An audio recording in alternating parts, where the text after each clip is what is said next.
Hello everyone, I am Rajib Hossen and today I am going to present the paper towards efficient microservice management through opportunistic resource reduction. This is a joint work with my PhD supervisor Dr. Muhammad Islam. That's a little bit about myself. I am a PhD candidate at the Computer Science Department of the University of Texas at Arlington and my PhD supervisor is Dr. Muhammad Islam. My primary research interests are microservices, distributed computing and the machine learning for systems. Currently, I am working towards the efficient resource allocation for microservices without violating the service level objectives. Before beginning, I would like to address the difference between monolithic and microservice architectures. Cloud monolithic applications combine all the small parts into a large block and build as a single individual block. As a result, this architecture style does not scale well with growing users. Moreover, it requires significant effort to update a small part. As a result, cloud practitioners are moving from monolithic to microservice architecture to overcome these issues. The microservice architecture consists of loosely coupled, independently deployed services. All the application parts are broken into small individual units and deployed independently.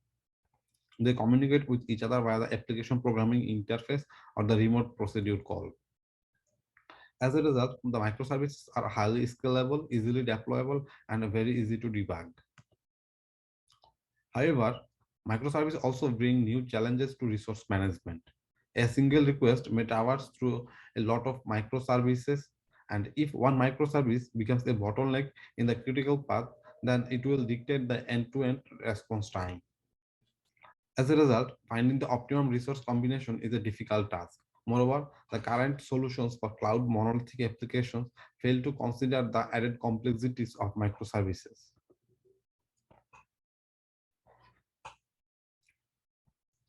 Currently, the academia and the industry are doing research in this direction.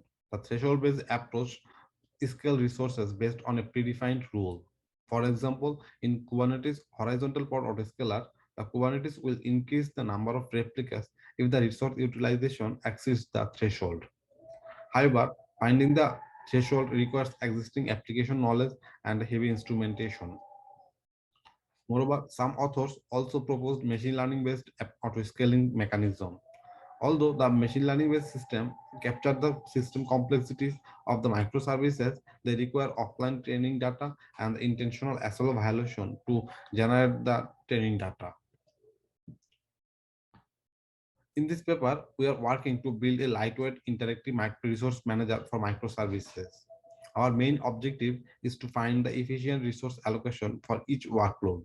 Moreover, the resource manager will not require offline training data and will not violate SLO while learning. However, there is one major challenge in resource management. If we know the resource profile for microservices, we could quickly deploy appropriate resources for any workload. But as we try to avoid this path, we need to estimate the response time for new and unknown resource configuration. Estimating response time is difficult because the behavior of microservices changes dynamically based on the workloads and the available resources. To understand the impact of efficient resource allocation, we conducted some experiments with well-known microservices. We implemented the three prototype microservice application commonly used in academia. For example, the train ticket, the shock shop, and the hotel reservation microservices. Using offline experiments, we found the optimum resource configuration for a specific workload. Then we change the resource of each microservices randomly without changing the total resource allocation. We found that the random distribution violates SLO significantly, even though the total resources are the same. This establishes the importance of efficient distribution of resources for all of the microservices. The above figure shows the distribution of a resource for both the good and the bad configuration for train ticket microservices. We also observe the similar behavior for shock shop and the hotel reservation microservices, where a lousy combination lead to the violation of SLO. To circumvent the issue, we devised a different approach in finding optimum resources. Instead of estimating response time, we adopt an iterative approach to look for an opportunity to reduce resources based on system feedback. However, when deploying a new configuration, we need to be careful that the new configuration will not violate the SLO. To do that, at first we find the difference between the response time of the last time slot and the SLO. Then we calculate the total resource reduction opportunity. However, it does not give us the individual microservices to reduce resources. We find the individual microservices using the system feedback. At the same time, instead of reducing total amount at a time, we divide the reduction into small steps and we progress iteratively. At each time step, we get system feedback and reevaluate our approach. This figure, we show the illustrative view of our reduction approach. We begin with ample resource and continue reducing resources until we find optimum configuration that provide response time very close to the SLO and with the minimum resources.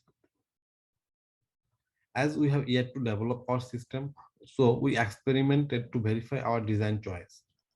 At first, we identified the optimum resources for each microservices. The optimum configurations are those that produce a response time very close to the SLO. Then we increase the total resource and observe their response time. So you find that if we start with the ample resource and continue reducing resources without making a bottleneck service, we can eventually reach to the coordinate 1-1 where the resource and the response time are optimal.